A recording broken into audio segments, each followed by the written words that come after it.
Welcome to this Bible prophecy study. Jesus said, "Now I tell you before it comes, that when it is come to pass, you may believe that I am he." John 13, verse 19. Daniel chapter 7, with its very interesting vision of different beasts, explains what we've already covered in Daniel 2, but with more detail.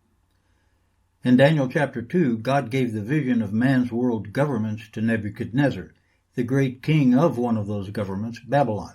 It was a beautiful image of gold and silver, and although the image was deteriorating from gold to clay, it still looked pretty good. However, when he gave a vision of man's governments to his own prophet Daniel, who could be trusted with the way God looks at the governments of man, he pictured them as cruel, ravenous, and horrible beasts. The vision deals with 4 great beasts which rise up out of the sea, the 4th beast having 10 horns. These 4 great beasts, plus the 10 horns, are identically parallel to the 5 great empires envisioned in the image of Daniel chapter 2. The main emphasis of the vision is on additional revelations concerning the last world empire, and gives us a brand new piece of the puzzle of the end time by introducing the madman dictator of this last regime of man, known today as the Antichrist.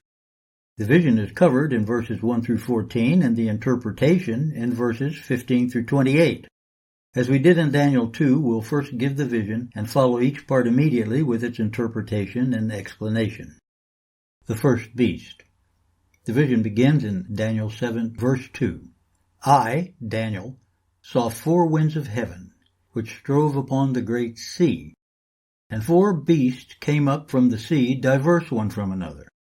The first was like a lion, and had eagle's wings. The wings were plucked, and a man's heart was given to it. The interpretation is in verse 17. These great beasts, which are 4 kings, which shall arise out of the earth. In verse 23 it says, the 4th beast shall be the 4th kingdom. These verses show that a beast here is symbolic of a king and or kingdom. The sea is representative of the masses or peoples of the world. As in Revelation 17, verse 15, the waters which thou sawest are peoples and multitudes and nations and tongues. The 4 winds, as in Zechariah 6:5, are the 4 spirits of the heavens. Spiritual forces that God uses to manipulate the physical world, to do his will. For the Most High ruleth in the kingdom of men, and giveth it to whomsoever he will. Daniel 4, verse 25. This first beast or kingdom to arise in Daniel's vision is a lion. This is the same as the head of gold in the Daniel 2 image, and it represents Babylon.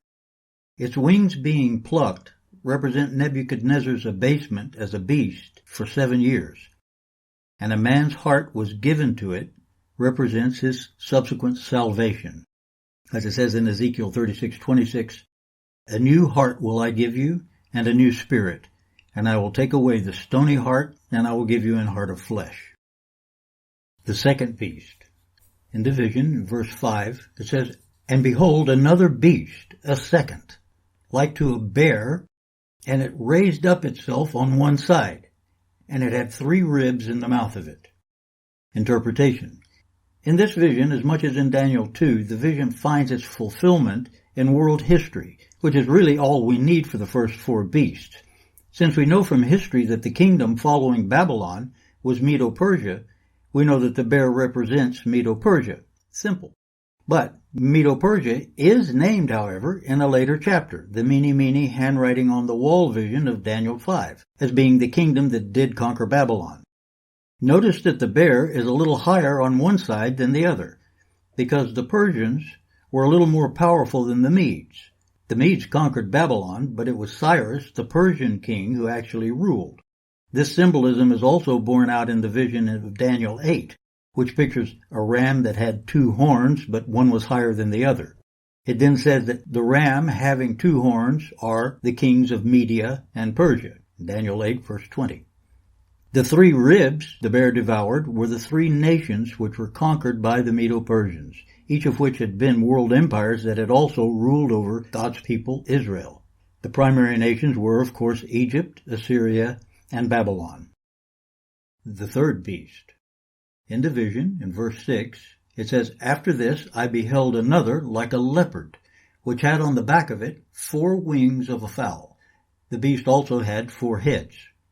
The interpretation, the leopard with 4 wings, represents the kingdom that followed Medo-Persia, Alexander the Great and the Grecian Empire, which swiftly conquered the civilized world in only 10 years.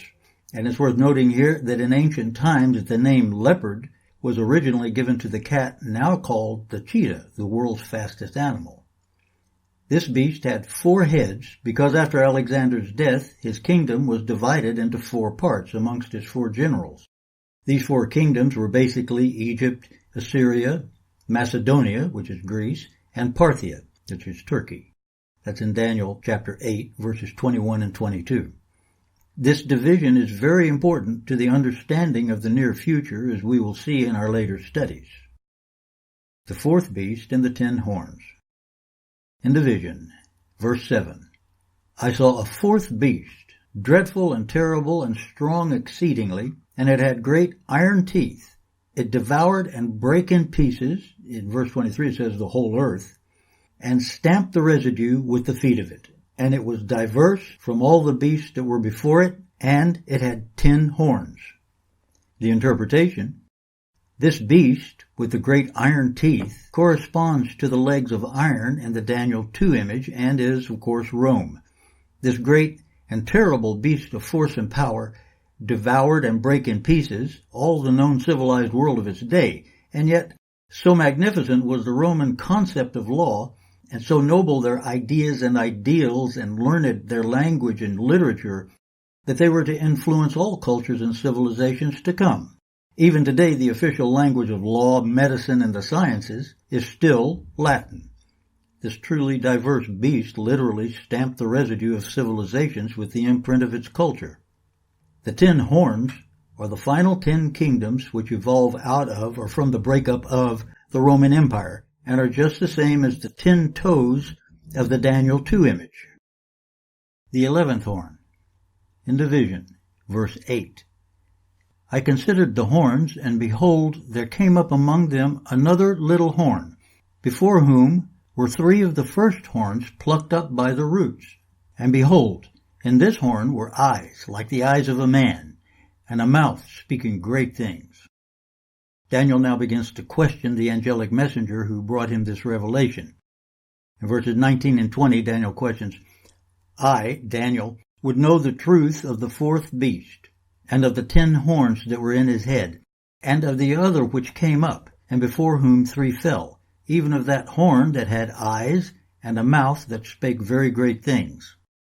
The angel replies in verse 23 through 25, The 4th beast shall be the 4th kingdom upon earth, and the 10 horns out of this kingdom are 10 kings that shall arise, and another shall arise after them, and he shall subdue 3 kings, and he shall speak great words against the Most High. We've already seen that the 4th beast was Rome. These 10 horns that come out of that beast are literal revival or continuation of the old Roman Empire after the passage of some time. Here we are given a little more detail about the 10 final United Nations of the Antichrist than was given in the 10 toes of the Daniel 2 image. We are told here in verse 24 that another, an 11th horn, rises up amongst the 10 and overthrows or gains complete control over 3 of them, thereby evidently gaining power over all of them. The eyes like a man and a mouth speaking great things show that the ultimate fulfillment of this little horn will be personified in an individual, the Antichrist, or the beast as he's called in Revelations 13, 3 through 7. All the world wondered after the beast, and there was given unto him a mouth speaking great things and blasphemies. Revelations 13, 3 and 5. It's also becoming more evident that the eyes in that little horn might symbolize the surveillance society that's arisen in recent years.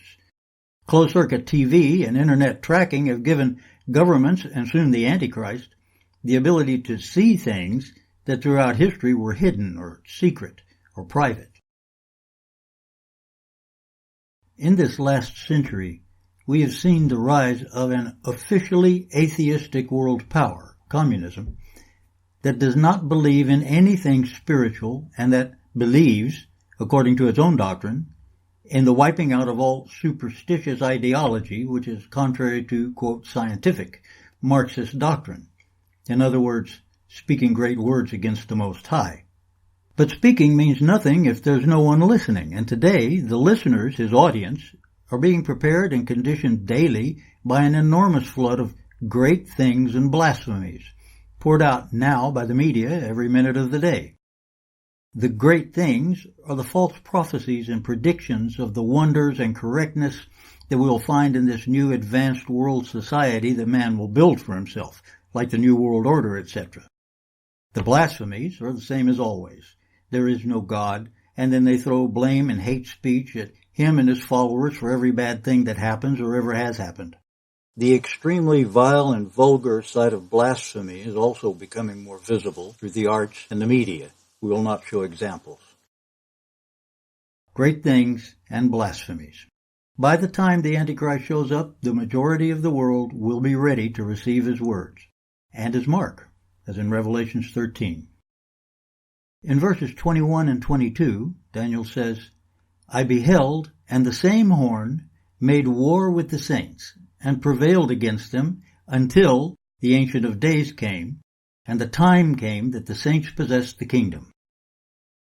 In verse 25, the angel replies, The little horn shall wear out the saints of the Most High, and think to change times and laws, and they shall be given into his hand until a time and times and the dividing of time.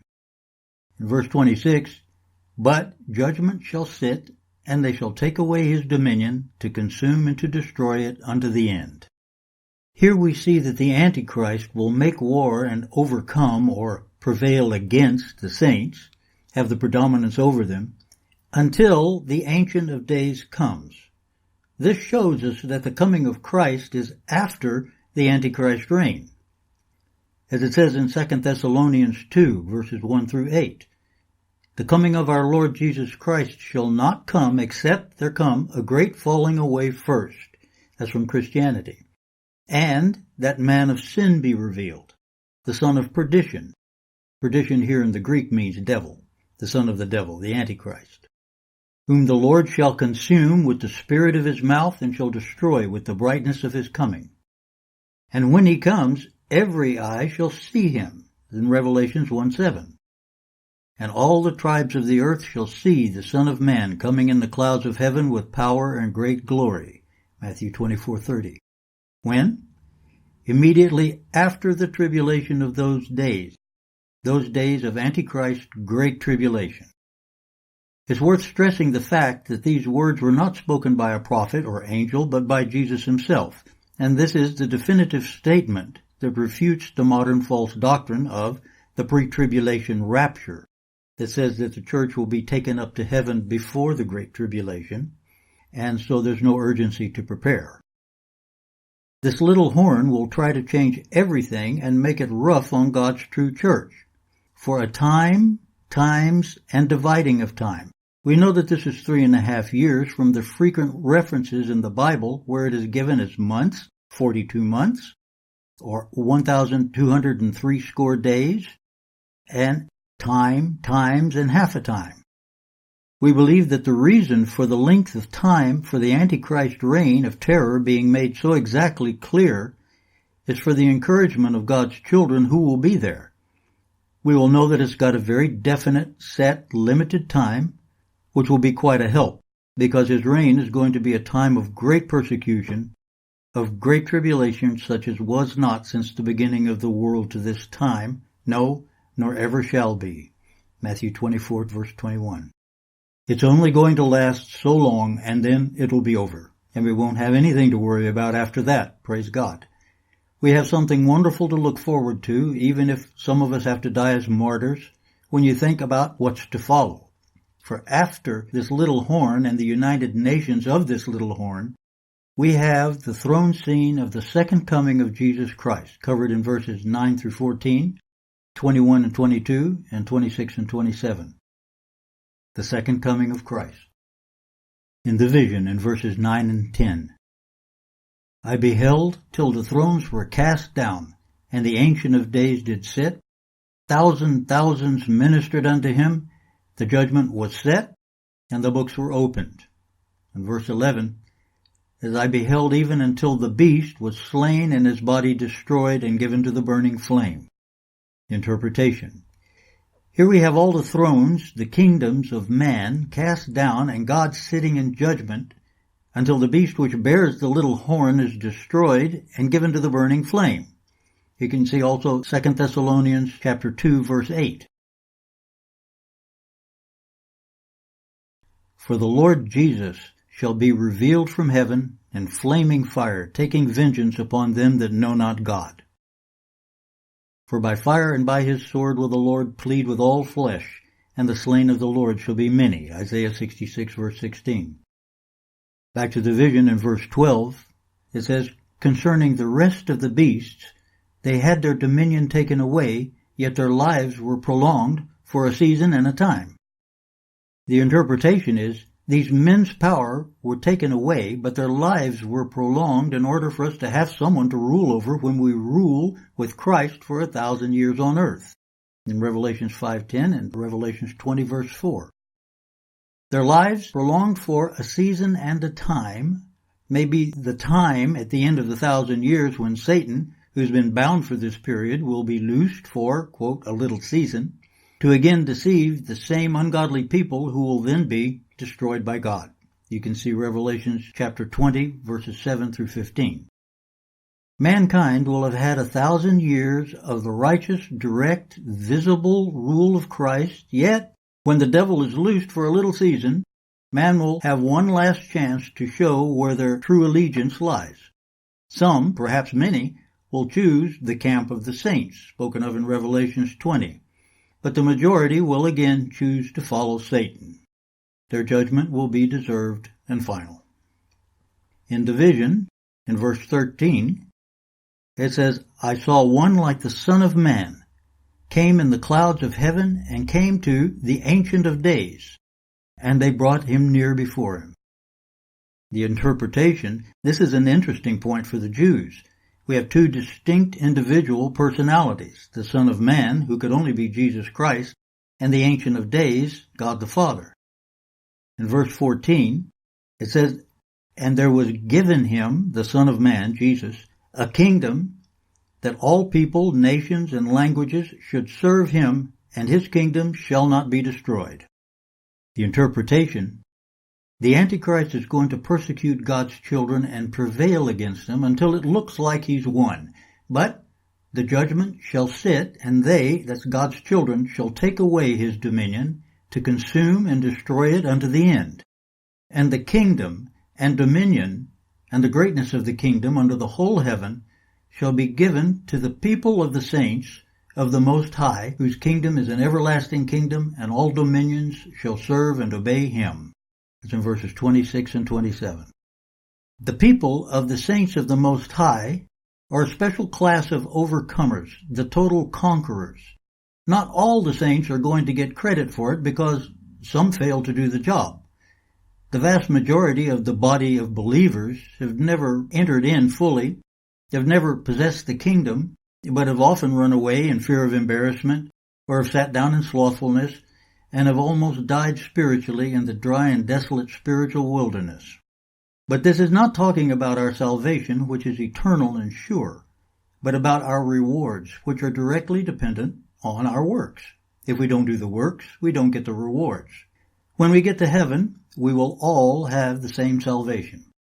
But the rewards will be given very specifically to each individual according to their deeds of love and sacrifice and service. So start sending those good works up now. Every loving deed is noted in God's book. But we who overcome shall rule and reign with him with a rod of iron. Revelations 2, verses 26 and 27. On such the second death, spiritual death, hath no power, but we shall be as priests of God and of Christ, and shall reign with him 1,000 years. Are you ready for these great days ahead? Are you one of God's overcomers who will be helped to be his true witness during these times of great trouble? God help us today to start living our lives each day in loving service to others until the day that Jesus returns for us. And may our loving works for him and others find us worthy to be one of those who shall rule the earth and reign with Jesus in his kingdom. The choices are up to each one of us. Hope to see you there.